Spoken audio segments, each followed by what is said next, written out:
देखेंगे ये पृथ्वी और हमारा जीवन, ये कक्षा 8 की पुस्तक है, ये भूगोल की। तो इसमें आज हम लोग पढ़ेंगे पाठ 4, भारत यानी शक्ति के साधन। भारत में शक्ति के कौन कौन से साधन हैं, इनके विषय में इस पाठ से हम जानकारी लेंगे। तो सबसे पहले हम इस पाठ को पढ़ के इसको समझेंगे और इसके बाद हम इसके वीडियो के अंत में इसके अभ्यास प्रश्न देखेंगे। तो आइए, वीडियो को बहुत ध्यान से सुनना है, जिससे कि आपको पाठ के प्रश्न में आए हुए प्रश्नों का उत्तर जो है, पाठ के अंत में जो अभ्यास प्रश्न में प्रश्न दिए गए हैं उनके उत्तर आप आसानी से समझ सकें, उसको दे सकें, परीक्षा में लिख सकें। भारत शक्ति के साधन। ऊर्जा अथवा शक्ति का हमारे जीवन में बहुत महत्व है। किसी भी कार्य को करने के लिए जिस प्रकार हमें शक्ति की आवश्यकता होती है, उसी प्रकार हमारे कृषि संबंधी कार्यों, उद्योग धंधों, परिवहन, यातायात आदि के लिए भी शक्ति का विशेष महत्व है। इन कार्यों के लिए शक्ति जिन संसाधनों से प्राप्त होती है उन्हें शक्ति के साधन कहते हैं। ये संसाधन कौन कौन से हो सकते हैं, आइए जानें। अब इसमें शक्ति के साधन दिए गए हैं। परंपरागत ऊर्जा, कोयला, पेट्रोलियम, प्राकृतिक गैस, और फिर गैर परंपरागत ऊर्जा में परमाणु, जल विद्युत, पवन, सौर, भूतापीय, ज्वारीय और बायोगैस। इसके बाद आता है कोयला, यानी इसमें शक्ति के साधन में एक परंपरागत ऊर्जा साधन है और दूसरा है गैर परंपरागत ऊर्जा। तो परंपरागत ऊर्जा में जान लीजिए कि कोयला आता है, पेट्रोलियम आता है, प्राकृतिक गैस आता है, और जो गैर परंपरागत ऊर्जा है वो परमाणु है, जल विद्युत है, पवन है और सौर है, भूतापीय, ज्वारीय, बायोगैस है। अब इसके बाद है कोयला। कोयला एक खनिज पदार्थ है जिसे खानों से प्राप्त कर रेल इंजन निर्माण, लौह इस्पात कारखानों आदि में ऊर्जा के रूप में उपयोग किया जाता है। क्या आप जानते हैं यह कोयला कैसे बनता है? करोड़ों वर्ष पहले कोयले का निर्माण पेड़ पौधों के अपघटित होकर दलदलों में जमने से हुआ है। गर्मी, दबाव, रासायनिक क्रियाओं आदि के फलस्वरूप जीवाश्म जीवों के अवशेष से कोयला एवं खनिज तेल बन गया। भारत में कोयले का विस्तृत भंडार है, यानी भारत में कोयले का विस्तृत भंडार है। कोयला 4 प्रकार का होता है। कौन कौन सा? एक पीट कोयला होता है, लिग्नाइट होता है, बिटुमिन्स होता है और एंथ्रासाइट होता है। अब ये चित्र में दिखाया गया है, ये पीट कोयला है। इसके बाद ये लिग्नाइट दिखाया गया है, ये बिटुमिन्स है और ये एंथ्रासाइट है। यहाँ पे ये चित्र में दिखाया गया है, ये कोयले का निर्माण इस तरह से होता है। इसके बाद किताब में ये कोयला जो है मानचित्र पेज संख्या 4.2 पे दिया गया है और उसमें देख के बताना है कि कोयला कहाँ कहाँ पाया जाता है। तो आइए हम मानचित्र को देख लेते हैं। ये चित्र में जो है, ये चित्र मानचित्र संख्या ये दिया गया है 4.2 भारत के खनिज उत्पादन क्षेत्र। तो इसमें हमें देखना है कि कोयला कहाँ कहाँ पाया जाता है। तो कोयला, ये जो स्थान दिए गए हैं रेखांकित शैडो हल्के हल्के, तो यहाँ कोयला पाया जाता है। तो इन स्थानों के नाम हमें देने हैं कि कोयला कहाँ कहाँ पाया जाता है, इसमें ये दिया गया है। अब आगे देखते हैं। अब हम इसमें देखते हैं कि खनिज पदार्थ कहाँ मिलता है और आर्थिक महत्व क्या है। तो कोयला जो है कहाँ कहाँ से मिलता है, किन किन राज्यों से मिलता है, इसको हम देखते हैं। मानचित्र में यही स्थान दिखाए गए हैं, जैसे झारखंड है, छत्तीसगढ़, पश्चिम बंगाल, मध्य प्रदेश, असम, मेघालय, आंध्र प्रदेश, गोवा। और इसका आर्थिक महत्व है रेल के इंजन, कारखाने, जहाज, रसोई, सीमेंट, उर्वरक, ताप विद्युत केंद्रों एवं लौह इस्पात उद्योग। इसके बाद आता है खनिज पदार्थ, खनिज तेल की बात की गई है। असम, ये कहाँ मिलता है? असम, मेघालय, गुजरात, मुंबई, हाई अरब सागर में। इसके बाद राजस्थान में।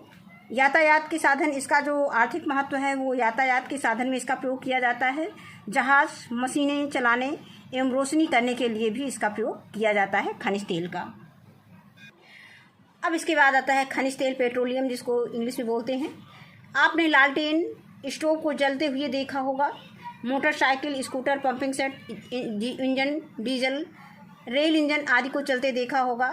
सोचिए और बताइए इनके इंजन किससे चलते हैं? लालटेन स्टोव में भरकर कौन सा तेल जलाते हैं? Pumping set, diesel, rail engine यानी diesel rail engine, motor car diesel तेल से चलते हैं। ये बताया गया है कि पंपिंग सेट जो है डीजल रेल इंजन है, मोटर कार है, ये सब किससे चलते हैं? ये डीजल तेल से चलते हैं। यह तेल हमें कैसे मिलता है, इसके बारे में आइए जानें। आपने ट्यूबवेल को देखा होगा। जिस प्रकार ट्यूबवेल बनाकर जल निकाला जाता है, जिससे पीने के लिए तथा सिंचाई के लिए हमें पानी मिलता है, उसी प्रकार तेल को भी मशीन की सहायता से निकाला जाता है। यह खनिज तेल औषधि सैलों के छिद्रों में पाया जाता है। खानों से निकलने तेल को कच्चा तेल कहते हैं, यानी जो खानों से निकलता है तुरंत, वो उसे कच्चा तेल कहते हैं। खनिज तेल को पानी की तरह सीधे उपयोग नहीं कर सकते, इसलिए खनिज तेल को साफ करने के लिए शोधनशालाएं बनाई जाती हैं। प्राकृतिक गैस, प्रायः प्राकृतिक गैसें खनिज तेल, पेट्रोलियम के साथ ही कुओं के भीतर प्राप्त होती है। ज़्यादातर प्राकृतिक गैस क्षेत्र स्थल एवं सागर महासागर के तलीय भागों में मिलते हैं। यह गैस कुओं से मशीनों द्वारा निकाली जाती है। इसका उपयोग ऊर्जा के रूप में विभिन्न प्रकार से किया जाता है, जैसे गैस चूल्हा जलाने में, बिजली के उत्पादन में, मोटर इंजन चलाने में। यह एक स्थान से दूसरे स्थान तक पाइपलाइन एवं गैस सिलेंडरों द्वारा भेजी जाती है। इसके उत्पादन क्षेत्र मानचित्र संख्या 4.2 पर देखिए। ये नक्शे में, मानचित्र में जो है मुख्य सुरक्षित प्राकृतिक गैस दिखाया गया है। इस तरह से चिन्ह इसका प्रदर्शित किया गया है। ये मैप में देख लेते हैं। थोड़ा सा मैप धुंधला है, इसलिए स्पष्ट इसमें बहुत कम दिखाई दे रहा है। इसके बाद हम ये यहाँ पे दिया गया है। इसके बाद आगे देखते हैं। कोयला, पेट्रोलियम और प्राकृतिक गैस जैसे जीवाश्मीय शक्ति के साधन हैं, जो अनवीकरणीय होते हैं। इनका अधिक उपयोग करने से निकट भविष्य में इनके समाप्त हो जाने की संभावना है। अतः हमें शक्ति के वैकल्पिक साधनों का अधिक से अधिक उपयोग सुनिश्चित करना होगा। आइए शक्ति के वैकल्पिक साधनों के बारे में जानें। कौन कौन से शक्ति हैं, ये वैकल्पिक साधन हैं। जल विद्युत शक्ति। कोयला की ढुलाई महंगी पड़ती है। खनिज तेल भी देश की मांग और खपत से कम उत्पन्न होता है, मतलब जितनी मांग और खपत है उससे कम उत्पन्न होता है खनिज तेल। इसलिए देश में जल शक्ति का विकास किया गया है। आपने घर, विद्यालय, आसपास छत में लगे बिजली के पंखों को चलते देखा है। इसे बिजली कहाँ से प्राप्त होती है, आइए जानें। पहाड़ी एवं उच्च पठारी क्षेत्रों में नदी पर बांध बनाकर पानी को एकत्र किया जाता है। बांध के नीचे बड़े बड़े पावर हाउस बनाकर जल विद्युत ऊर्जा उत्पन्न की जाती है। इसके बाद आता है पावर हाउस। पहला बिंदु दिया गया है कि बांध के नीचे बड़े बड़े पंखे लगाकर उस पर जल को गिराया जाता है। ये प्रक्रिया दी गई है। पावर हाउस कैसे बनाते हैं, मतलब जल विद्युत ऊर्जा कैसे उत्पन्न की जाती है। फिर दूसरा स्टेप आता है कि जल विद्युत उत्पादन के लिए टरबाइन की धुरी को पंखों से जोड़ दिया जाता है। तीसरा स्टेप है कि पंखों पर जल धारा गिरने से पंखे घूमने लगते हैं। चौथा स्टेप है पंखे तेज़ी से चलेंगे, बिजली उतनी ही, मतलब पंखे जो है जितनी तेज़ी से चलेंगे बिजली उतनी ही अधिक पैदा होगी, क्योंकि इन पंखों की धुरी से बिजली पैदा करने वाली मशीन का संबंध होता है। इस प्रकार उत्पन्न विद्युत को जल विद्युत कहते हैं। अब इसमें चित्र संख्या 4.3 पर हीराकुंड, उड़ीसा, नागार्जुन सागर, रिहंद, भाखड़ा नागल, दामोदर, बारामूला, मयूराक्षी आदि बांधों की स्थिति दिखाई गई है। बांध, झील, सागर से हमें और क्या लाभ है, ये सोचकर बताना है आपको। ये मानचित्र में संख्या 4.3 भारत के जल शक्ति केंद्र दिखाए गए हैं। तो इसमें जल शक्ति केंद्रों में क्या क्या दिखाया गया है, जिनको हमें नक्शे में देखना है, मानचित्र में देखना है। जैसे ये बारामूला की बात की गई, बारामूला है, ये भाखड़ा है, ये नागल है। इसके बाद ये रिहंद बांध है जहाँ पे बिजली पैदा की जाती है जल से। और इसके बाद ये हीराकुंड झील है, यहाँ पे ये नागार्जुन सागर है। इस तरह से ये मैप में हमारे जो है जल शक्ति विद्युत केंद्र दिखाए गए हैं। अब है बिजली की आवश्यकता कहाँ कहाँ होती है, तो कल कारखानों, घरेलू उद्योग धंधों, कृषि एवं घरेलू उपयोग के अतिरिक्त बिजली का उपयोग और कहाँ होता है, ये आपको सोच के बताना है। इसके बाद आता है परमाणु ऊर्जा। वैकल्पिक ऊर्जा का एक अन्य प्रमुख स्रोत है परमाणु ऊर्जा है। इस ऊर्जा को हम परमाणु नाभिक के विखंडन से प्राप्त करते हैं, इसीलिए इसे परमाणु ऊर्जा कहा जाता है। परमाणु ऊर्जा के महत्वपूर्ण स्रोत कौन कौन से हैं? यूरेनियम है, थोरियम है। जैसे आणविक खनिज हैं हमारे देश में झारखंड, मेघालय, तेलंगाना, आंध्र प्रदेश और राजस्थान में यूरेनियम के भंडार हैं। ये यूरेनियम कहाँ कहाँ पाए जाते हैं ये बताया गया है कि हमारे देश में झारखंड में यूरेनियम का भंडार है, मेघालय, तेलंगाना, आंध्र प्रदेश और राजस्थान में यूरेनियम के भंडार हैं। केरल के तट पर पाई जाने वाली मोनोजाइट बालू से थोरियम प्राप्त किया जाता है, जिसे अणुशक्ति बनाने में उपयोग किया जाता है। इसके बाद आगे है कि भारत में शांतिपूर्ण प्रयोग के लिए परमाणु ऊर्जा कार्यक्रम की शुरुआत कब से हुई थी, तो ये 10 अगस्त 1948 ईस्वी को परमाणु ऊर्जा आयोग की स्थापना के साथ हुई। भारतीय वैज्ञानिक डॉक्टर होमी जहांगीर भाभा के निर्देशन में 1954 ईस्वी में परमाणु ऊर्जा विभाग की स्थापना की गई। परमाणु शक्ति के विकास में भारत के पूर्व राष्ट्रपति एवं वैज्ञानिक डॉक्टर APJ अब्दुल कलाम का योगदान सराहनीय है। अब इसमें दिया गया है भारत के प्रमुख परमाणु ऊर्जा उत्पादक केंद्र कौन कौन से हैं। तारापुर महाराष्ट्र में है, रावतभाटा राजस्थान में है, कलपक्कम तमिलनाडु में है, नरोरा उत्तर प्रदेश में है, काकरपारा ये गुजरात में है, कैगा कर्नाटक में है और कुडनकुलम जो है ये तमिलनाडु में है। तो ये प्रमुख जो है परमाणु ऊर्जा उत्पादन केंद्र दिए गए हैं। इनके ये नाम और स्थान इसको याद कर लेना है, ये परीक्षाओं में पूछा जाता है। अब इसके बाद हम देखेंगे सौर ऊर्जा। सूर्य से प्राप्त होने वाली ऊष्मा से जो शक्ति प्राप्त की जाती है उसे सौर ऊर्जा कहते हैं। सौर ऊर्जा प्राप्त करने के लिए सोलर सेल लगाए जाते हैं। हमारे सौर ऊर्जा से solar cooker, solar light, solar heater आदि चलाए जाते हैं। यह स्वच्छ ऊर्जा का स्रोत है। सौर ऊर्जा उत्पादन क्षमता को वर्तमान 4 गीगावाट से बढ़ाकर 100 गीगावाट करना भारत जलवायु कार्य योजना 2030 का लक्ष्य है।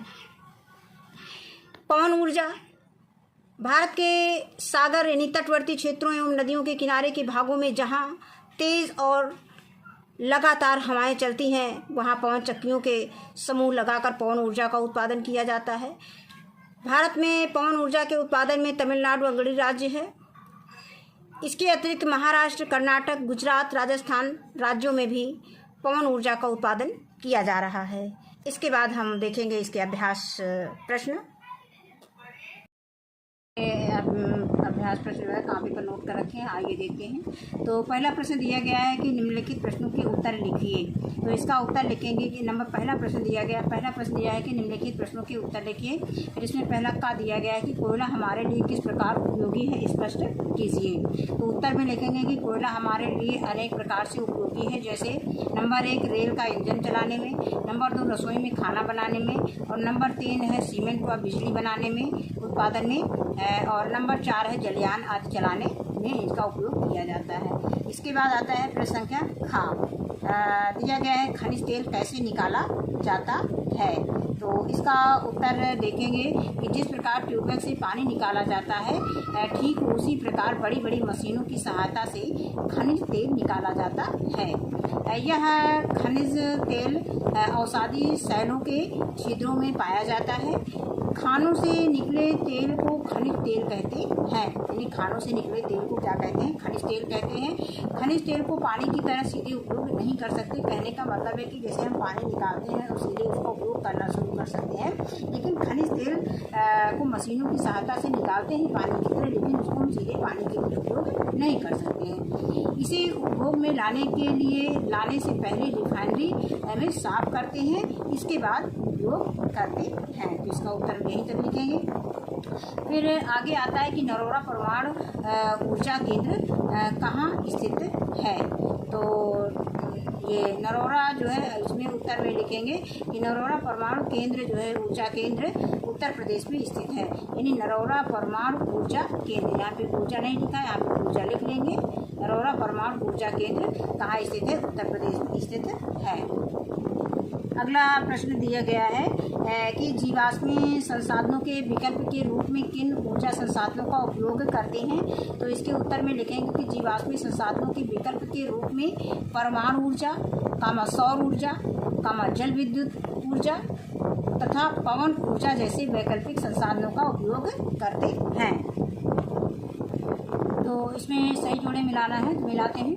कोयला कहाँ उत्पादन होता है? इसका झारखंड और छत्तीसगढ़, तो कोयला को झारखंड और छत्तीसगढ़ से मिला देंगे।